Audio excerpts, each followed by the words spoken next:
पाकिस्तान में PTI party का statement आया। पीटीआई पार्टी के जो बैरिस्टर साहिब हैं उन्होंने आज प्रेस कॉन्फ्रेंस में कहा है कि पीटीआई अपोजिशन में बैठेगी पंजाब और सेंटर में। तो इनका कहना ये है कि क्योंकि धांधली हुई है और धांधली से हमको हराया गया है। इन्होंने कहा है कि अगर धांधली नहीं होती तो हमको 180 सीटें मिलनी थी, जो कि मेजोरिटी से ज़्यादा थी। पीटीआई की तरफ से अभी 2 दिन तक तो कह रही थी कि वो सरकार बनाएगी, लेकिन आज एकदम से उसने कह दिया कि वो अपोजिशन में बैठने के लिए तैयार है।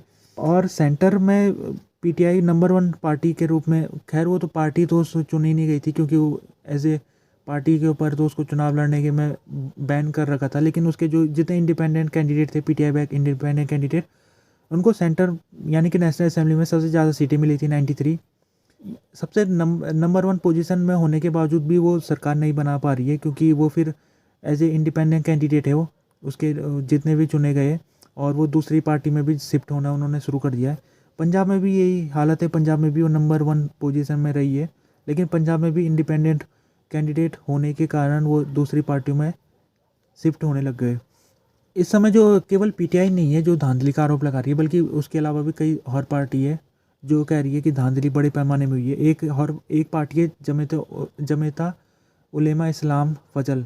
इसके जो लीडर है मौलाना फजलुर रहमान, इन्होंने कल प्रेस कॉन्फ्रेंस की थी जिसमें इन्होंने धांधली का आरोप लगाया था और इन्होंने कहा था कि खैबर पख्तूनख्वा में धांधली हुई है और हमारे जो कैंडिडेट थे उनको हराया गया है। तो इसी दौरान उन्होंने एक ख़ास बात ये कही है कि 2022 में जो नॉन कॉन्फिडेंस मोशन लाया गया था इमरान खान के खिलाफ, तो नॉन कॉन्फिडेंस मोशन लाने में जो जनरल बाजवा और जनरल फैज, इन दोनों का भूमिका है। तो जनरल बाजवा तो उस समय आर्मी चीफ थे और जनरल फैज वो पेशेवर कॉप कमांडर थे। तो इन दोनों ने कॉन्स्पिरेसी करके जो इमरान खान है उनको नॉन कॉन्फिडेंस मोशन उनके खिलाफ लाया गया और इन्हीं के मास्टरमाइंड था ये कहा था कल के दिन फजल ने, मौलाना फजलुर रहमान ने कहा था। तो इसी को लेकर आज वो पलट गए। आज उन्होंने अपना जो स्टेटमेंट है उसको बदल दिया। आज उन्होंने कहा कि जो जनरल फैज है उनकी कोई भूमिका नहीं थी और मैंने गलती से उनका नाम कल ले लिया, ये मौलाना फजलुर रहमान कह रहे। तो मौलाना फजलुर रहमान की बात की जाए तो जब नॉन कॉन्फिडेंस मोशन लाया गया था तो मौलाना फजलुर रहमान पीडीएम के साथ जुड़े हुए थे, जो कि नॉन कॉन्फिडेंस मोशन लाई थी। तो इन्होंने कल कहा था कि जब नॉन कॉन्फिडेंस मोशन लाया गया था तो मैंने उसका विरोध किया था, लेकिन मेरा विरोध के बावजूद भी क्योंकि पीपीपी और पीएमएल जो सबसे बड़ी पार्टी थी वो चाहती थी नॉन कॉन्फिडेंस मोशन लाना, तो मैंने भी अनुमति दे दी और हमने उस सरकार गिरा दी इमरान खान की।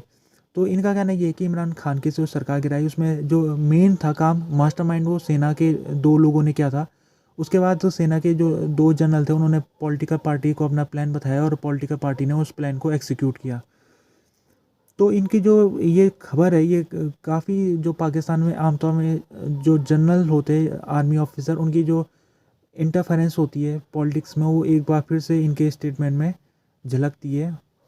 अभी धांधली का आरोप जीडीए ग्रैंड डेमोक्रेटिक अलायंस भी लगा रही है और जमात इस्लामी भी लगा रही है। ये दोनों जो पार्टी है सिंध से आती है और जो जीडीए है उसका जो पावर बेस है वो सिंध में है, जबकि जो जमात इस्लामी है उसका जो पावर बेस है वो कराची में है।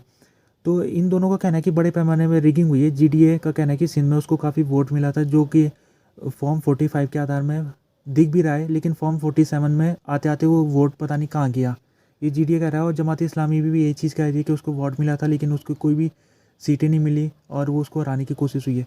तो इन दोनों पार्टियों ने मिलकर आज प्रोटेस्ट निकाला था और बहुत बड़े पैमाने में लोगों ने इनके प्रोटेस्ट में सम्मिलित हुए थे। तो पाकिस्तान में अभी जो पॉलिटिक्स सिचुएशन है वो बहुत ज़्यादा वॉलेटाइल हो चुकी है और अमेरिका की जो गवर्नमेंट है वो भी कह रही है कि अभी हम इसको स्टडी कर रहे हैं। अभी तक अमेरिका ने किसी भी पार्टी को अभी कॉन्ग्रेचुलेसन नहीं दिया है।